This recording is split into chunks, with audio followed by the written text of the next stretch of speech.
Queridos, álgebra, um conteúdo bem gostoso de matemática, que é só uma questão de prestar bastante atenção e é tranquilo, tá? Linguagens algébricas e funções. Queridos, álgebra que a gente começa a ver lá no 7º ano, expressões, equações, a gente começa a trabalhar com o x, aquele número desconhecido, a tal da incógnita. A gente normalmente chama de x, né? Pode ser qualquer letra do alfabeto, pode ser qualquer símbolo, desde que não seja um símbolo numérico. As equações são muito importantes para a resolução de questões do dia a dia. Elas nos permitem descrever problemas em linguagem algébrica. O curioso é que podemos utilizar o que aprendemos sobre funções e gráficos para resolver essas equações.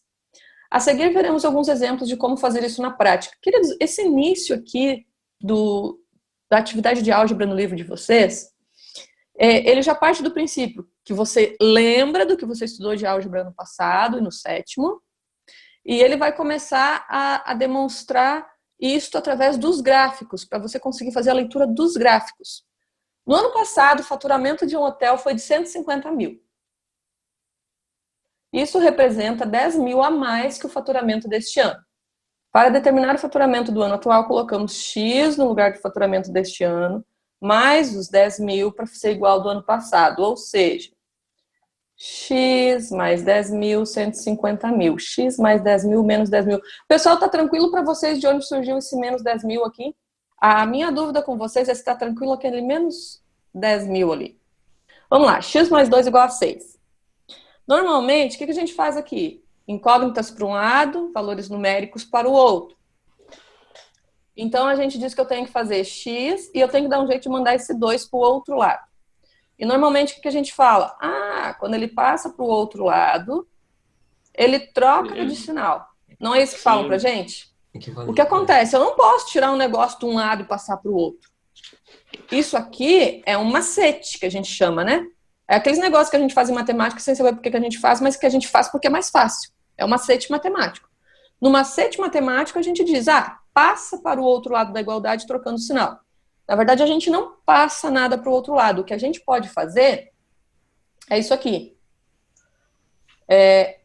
Tudo que eu fizer de um lado da igualdade, eu tenho que fazer do outro. Então, se eu quero eliminar esse 10 mil positivo daqui, eu tenho que acrescentar 10 mil negativo. Mas se eu faço isso de um lado da igualdade, eu também tenho que fazer do outro. A partir do momento que eu coloco menos 10 mil de cada lado, aqui você tem um 10 mil positivo e um negativo. Quando a gente está estudando números negativos lá no 7º ano, a gente estuda o conceito de opostos, certo? Números opostos, mais 5 menos 5, mais 10 mil menos 10 mil. Os opostos sempre se anulam. Ou seja, mais 10 mil menos 10 mil é zero. Um anula o outro. Por isso que a gente fica aqui com x igual a 140 mil, porque daí agora esse aqui subtraiu com esse. Não estou dizendo que você precisa fazer todo esse passo sempre. Pode continuar no macete, só de jogar para o outro lado e diminuir. Só é interessante você saber por que você pode fazer isso. Você pode tirar esse 2 positivo desse lado e passar para esse lado negativo, porque na verdade você acrescenta menos 2 de ambos os lados da igualdade. No momento que você coloca menos 2 de ambos os lados, do lado de cá você vai ter menos 2 e mais 2, um anula o outro, você fica com x igual a 6 menos 2. Só para a gente ter certeza disso aqui funcionando, tá? Que é o que está escrito aqui para você, ó. Subtraímos 10 mil de ambos os lados. Certo? Essa primeira parte, gente, só está montando ali a nossa equaçãozinha. Daí vem essa conversinha deles aí. Assim, está previsto que o faturamento do hotel para este ano será de 140 mil. Você não disse que iríamos usar funções e gráficos para resolver as equações? É verdade. Agora que já recordamos como resolver equações simples, vamos à próxima situação que mostra como utilizar funções e gráficos. Então, você tem agora aí a situação 2 no meio da tua página 42. Anos atrás, o Márcio trabalhava em uma empresa de construção. Naquela época, ele ganhava um valor fixo de R$10 por dia e mais R$3 de comissão para cada metro quadrado de piso que colocasse. Ele recebe R$10 por dia, isso é o valor fixo, e o restante vai depender de quanto ele trabalhou no dia, certo? Cada metro quadrado de piso que ele coloca, aumenta R$3 o ganho dele no dia. Vamos determinar quantos metros quadrados ele precisa assentar para ganhar R$40 em um dia. 10 vai ser do valor fixo, quantos metros quadrados ele vai ter que assentar para ele conseguir, então, mais 30 e fechar os 40 por dia. Ganho fixo, R$10 por dia, mais R$3 por metro quadrado. O que a gente não conhece? Onde é que a gente vai colocar o X? No número de metros quadrados que ele tem que assentar para a gente descobrir quantos metros ele vai ter que assentar de piso para poder ganhar os 40 por dia. Ou seja, 10 mais 3x igual a 40. É o que montou aqui, ó. 10 mais 3x igual a 40. Ou podemos escrever 40 igual a 3x mais 10.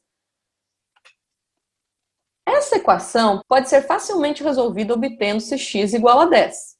Mas observe que se colocássemos y no lugar de 40, temos a expressão da função y igual a 3x mais 10. O que essa função y igual a 3x mais 10 tem a ver com a equação original 10 mais 3x igual a 40? Ela nos permite conhecer as várias possibilidades de ganho. Assim, variando x, temos um ganho diário y. Ok? É o que a gente fala do valor de x em função de y, ou valor de y em função de x. E daí você tem essa tabelinha, certo? Mostrando que nessa função aqui, cada vez que você altera o valor de x, você tem um y diferente. Quando o teu x é 0, teu y dá 10. Quando o teu x é 1, teu y dá 13. Quando o teu x é 5 terços, teu y dá 15. A gente pode voltar nessa tela depois, porque eu quis representar isso aqui para você. Porque já que ele está nos dizendo que quando o x é 0, o y dá 10, vamos ver isso aqui na equação. Então, olha só. Quando nós temos um valor de x que é 0, você fica aqui, então, 3 vezes 0 mais 10. 3 vezes 0 é 0 e 0 mais 10 é 10. Por isso que, segundo essa tabelinha está mostrando, quando o nosso x é 0, nosso y é 10. Porque quando a gente substitui aqui o valor de x por 0, o valor final do y deu 10. Ainda segundo a nossa tabelinha, quando o nosso x for 1, o resultado de y é 13. Ó, substituímos então o valor de x por 1. 3 vezes 1, 3, mais 10, 13. Fechou certinho com o valor demonstrado aqui na tabela. Quando nós temos, então, um x valendo 5 terços, ó, substituímos o valor de x por 5 terços. Lembrando que multiplicação com fração multiplica direto o numerador e o denominador multiplica denominador. Sempre o número inteiro tem o denominador 1, que não vai fazer diferença nenhuma eu colocar ele aqui ou não, porque 1 vezes 3 vai ser 3 igual. Então, você fica aí, 3 vezes 5, 15, 1 vezes 3, 3, ou só copia o 3 do denominador. E agora você tem 15 terços mais 10, certo? 15 dividido por 3, tá? Aqui eu não fiz uma soma de fração com número inteiro, porque essa fração é uma fração aparente. Toda fração, quando você divide ela, numerador por denominador te dá um número inteiro, é uma fração aparente, certo? Isso aqui é uma fração aparente, ela vale 5 inteiros. 15 dividido por 3 é 5, e 5 mais 10 é 15.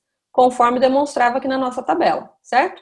Na verdade, para fazer essa tabela, você tem que fazer todos esses cálculos.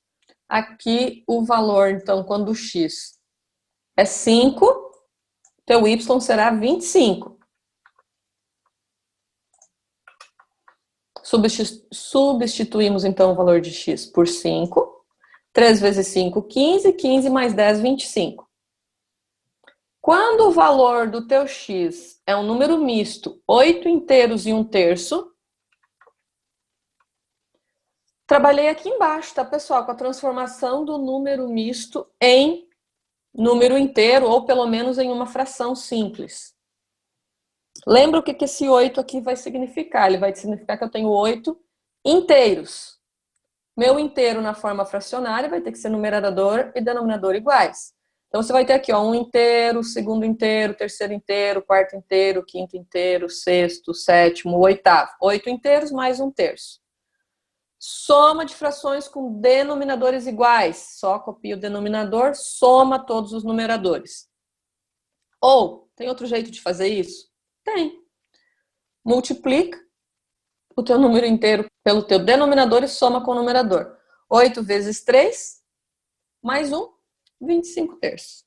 Tá? Bem mais simplesinho, só que, de novo, isso aqui é o macete para isso aqui, certo? Macete matemática, aquilo que a gente faz de uma forma mais fácil, mas que às vezes a gente não entende por que que faz. E isso aqui é a explicação do porquê que a gente pode fazer esse macete aqui, tá? Então, tu tem 8 inteiros e 1/3. Multiplica com o denominador, soma com o numerador para colocar aqui no resultado do numerador e o denominador só copia. Resumindo, no valor do nosso x aqui, então, vai ter 25/3, que está sendo multiplicado pelo 3 que multiplicava o x.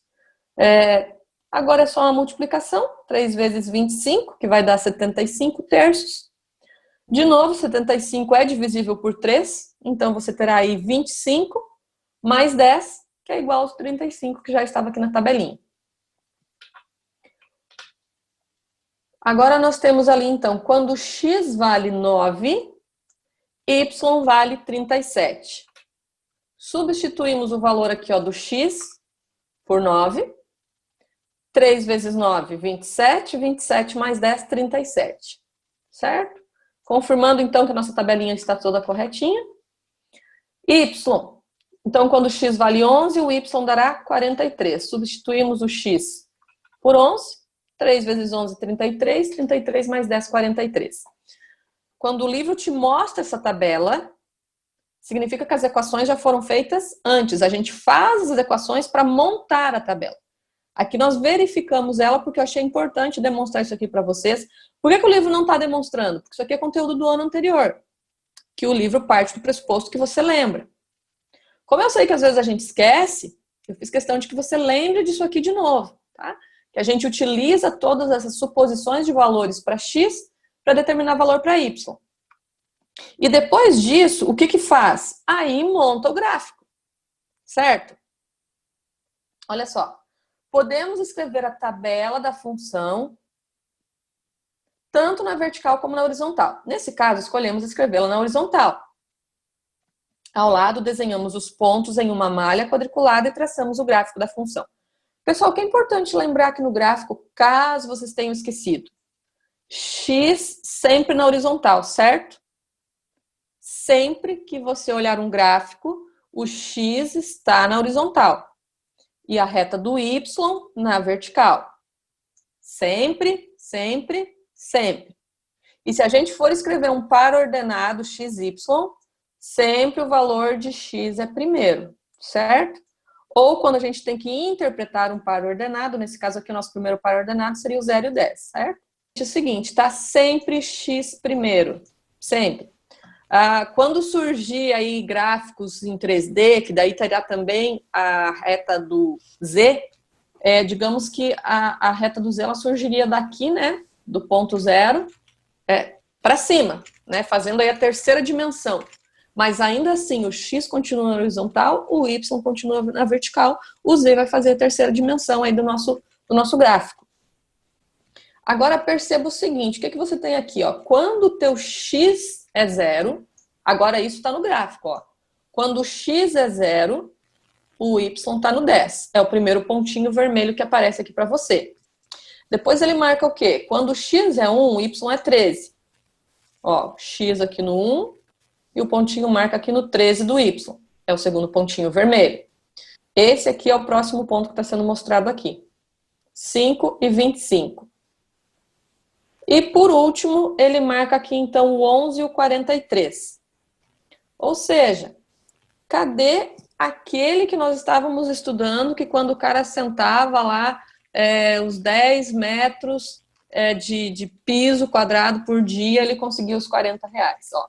Observando o gráfico, notamos que o valor de x para o qual y é igual a 40 é 10.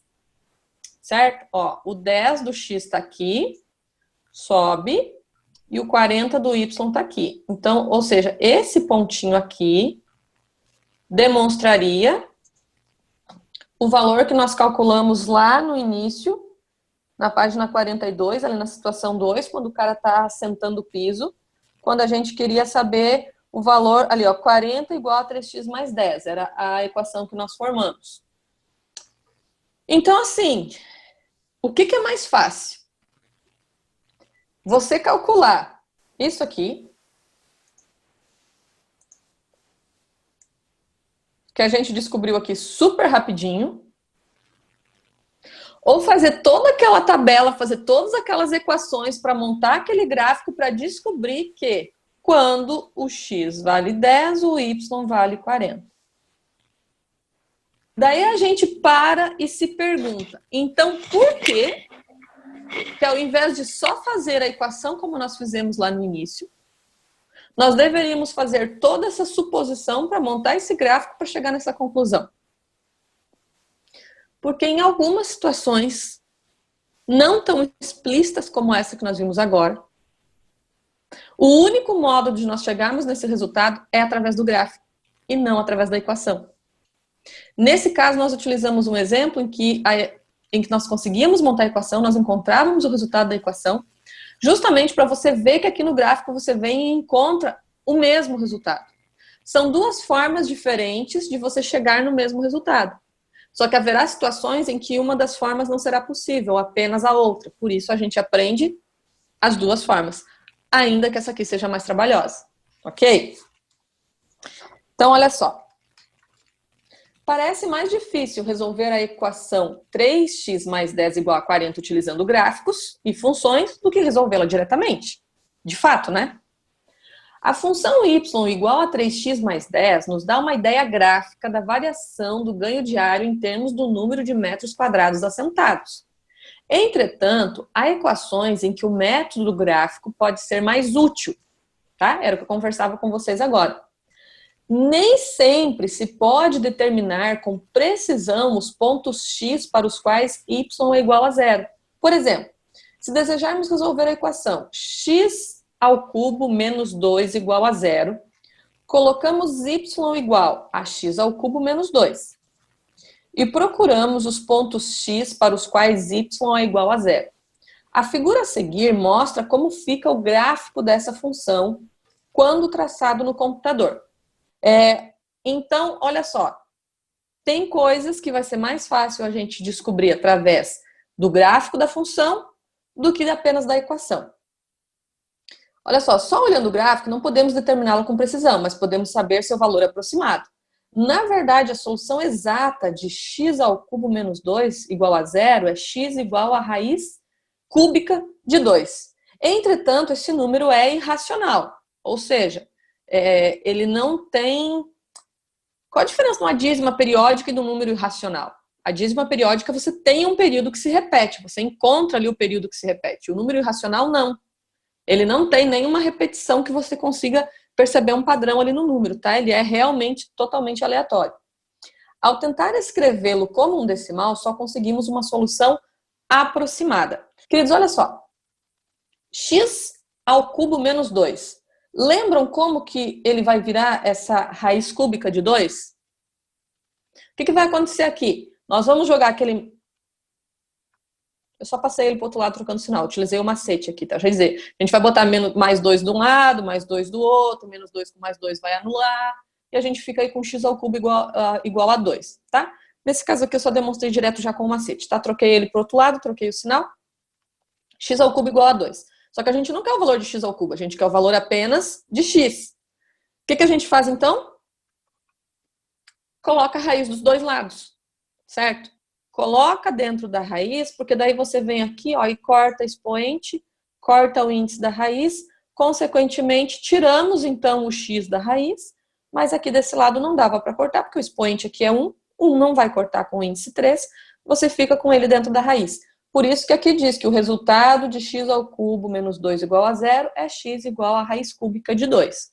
Tá? Então, só quis trazer aqui para demonstrar para vocês como que isso aqui virou isso aqui, caso vocês não estivessem lembrando. E o resultado da raiz cúbica de 2, coloca na calculadora científica, pede o resultado, é 1, aqui não é 26, tá, gente? Já começa daquele monte de número aleatório. Eu só arredondei aqui a segunda casa, tá? Tá bom? Tchau, tchau, queridos. Façam atividade, página 44 e 45. Se tiver dificuldade, entre em contato no WhatsApp. Pode ser no grupo, pode ser particular. A prof ajuda a tirar dúvida pra gente corrigir sexta-feira e dar sequência nesse conteúdo. Beleza? Tchau, tchau.